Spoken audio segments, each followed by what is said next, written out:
over a century, each fall season brings with it the excitement of the annual State Fair of Oklahoma, drawing crowds from near and far to the city. Friends Cinda Pallett and Charlotte Kinsey made their way to the Fairgrounds one September afternoon in 1981, excited to see the vendors, entertainers, and artists. The teens were looking forward to enjoying the fair on their own for the first time. But the inseparable pair disappeared without a single word. The state of Oklahoma would be plagued by the terrifying events of their disappearance each year, with memories resurfacing during the fair. The Oklahoma State Fair on September the 26th, 1981, marked a significant milestone for Charlotte June Kinsey and Cinda Leanne Pallett as they explored the event without their parents for the very first time. They were convinced that they were capable of enjoying the fair on their own. At the age of 13, Charlotte was 5 feet tall, had blonde feathered hair, and striking blue eyes. In 1981, her mother, Perla Peterson, noted that Charlotte was diligent in informing her parents about any changes in her plans. Cinda, at the age of 13, differed from Charlotte. She had dark brown hair. She also possessed blue eyes and was 5 feet in height. Charlotte made a phone call to Perla around 5 p.m. to let her know that she and Cinda were offered positions at the fair to assist a carnival worker in unloading stuffed animals from a truck. Perla agreed, but requested Charlotte to ring her up again at 9 p.m. Norma Pallett, Cinda's mother, gave her daughter the same instruction. At 5:30 p.m., the girls were seen at the fairgrounds, but by 9 p.m., they still had not checked in with their parents. Concerned, their parents reached out to the Oklahoma City Police Department to report them missing. Subsequently, a devoted task force was organized to support the case. Uniformed and undercover officers surveyed the fairgrounds, hoping to uncover any traces of the missing girls. Family and friends plastered flyers of the girls around, praying that someone would come forward with any information. No one could have predicted that this was just the start of something much bigger. I made a mistake in that case that I have regretted my entire career, said Ray Elliott, a retired assistant district attorney and district judge in Oklahoma County. The case kind of took on a life of its own. It grew and grew. The deeper we dug into the weeds, the more obvious it became there was going to be lots of work, Elliott said. When Elliott got the case, he visited both of the girls' families. To this day, Elliott recalls how the Pallett family had left Cinda's room exactly the way it was the day she disappeared. She was working on some little crochet Christmas decorations prior to her going to the fair. Mrs. Pallett gave me one of those Christmas decorations and said, "This will be your inspiration," Elliott said. In the wake of the girls' disappearance, 2 teenage boys came forward to share information with the police. They alleged that a man had transported them and the girls to a truck stop off Interstate 40. The man let them know that they were going to meet the truck, loaded with stuffed toys. But when they got there, the truck was missing. So he asked the boys to stay at the truck stop while he took the girls to search for the truck. The man and the girls never returned. The boys accurately described and collaborated on a composite sketch of the man they rode in the car with, along with the girls. The man's description and sketch were printed on the missing persons flyers, playing a crucial role in the investigation. They described the car. We learned it was a rental car, so then we were able to determine that a car fitting that description was rented by Roy Russell Long, Elliot said. A man named Royal Roy Russell Long, who worked in a carnival and drove long-haul trucks, had been living in Tuttle but was in Oklahoma City the day before the girls went missing. He later revealed to investigators that he had been at the fair on the day of their disappearance.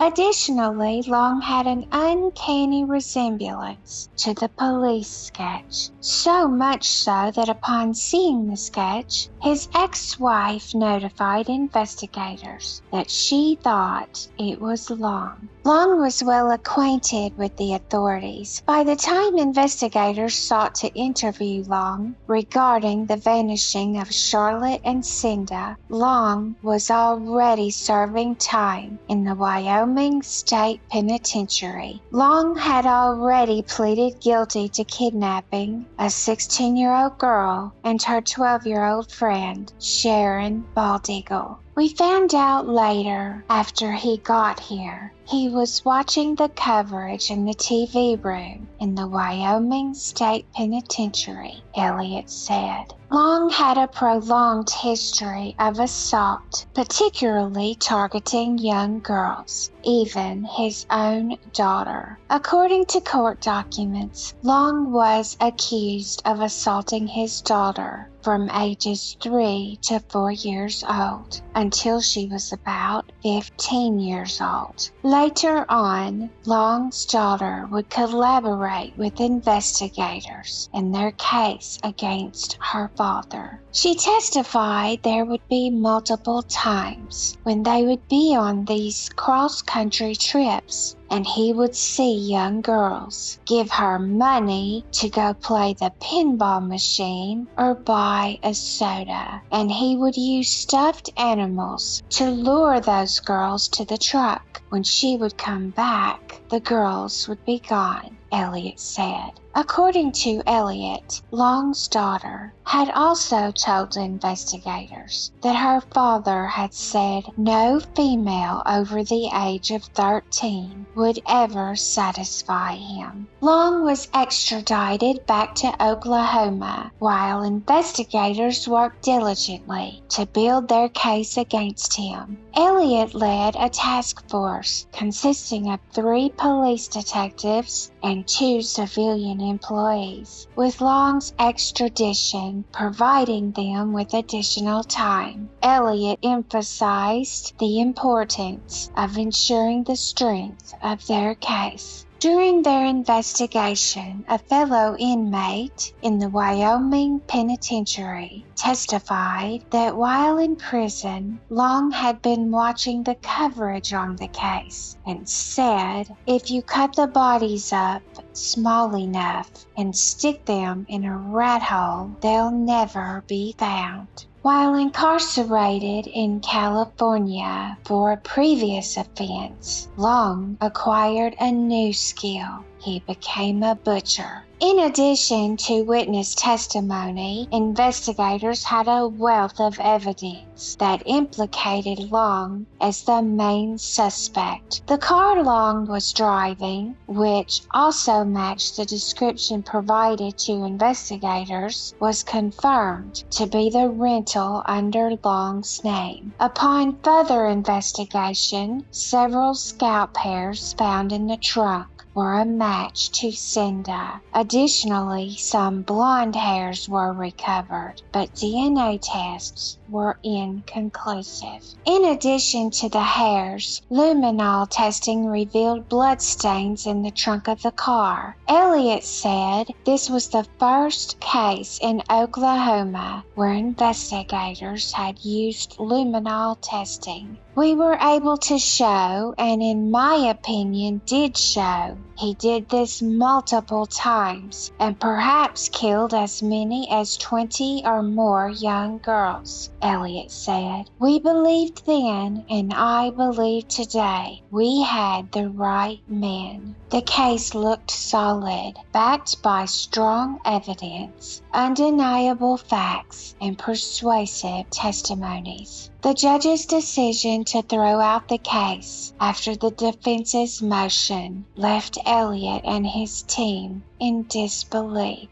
It was a sleepless night that night. We were concerned, Elliot said. The only thing I remember from his ruling was that he said the prosecution picked him green, meaning that we filed the case before we had enough evidence. It was understandable that Elliot, his team, and the families were devastated by the situation. Elliot himself described that moment as the lowest he had ever felt in his career. He recounted the day he visited Mr. and Mrs. Pallett, still burdened by guilt he harbored from the case. I sat in his living room and promised him that we would convict Roy Russell Long. I was not able to fulfill that promise, and I live with that today, Elliot said. I truly believe I let that family down. From that moment on, Elliot decided to only commit to doing his best for victims' families. The day after the case was thrown out, Long was taken away in handcuffs from the courtroom. While being escorted out, he leaned over to share a message with the families. They later disclosed to Elliot what Long had whispered to them. He gently approached the families of the victims, the mothers and fathers seated in the front row, and quietly shared a few words with them. Only I know where the bodies are, and I'm not talking.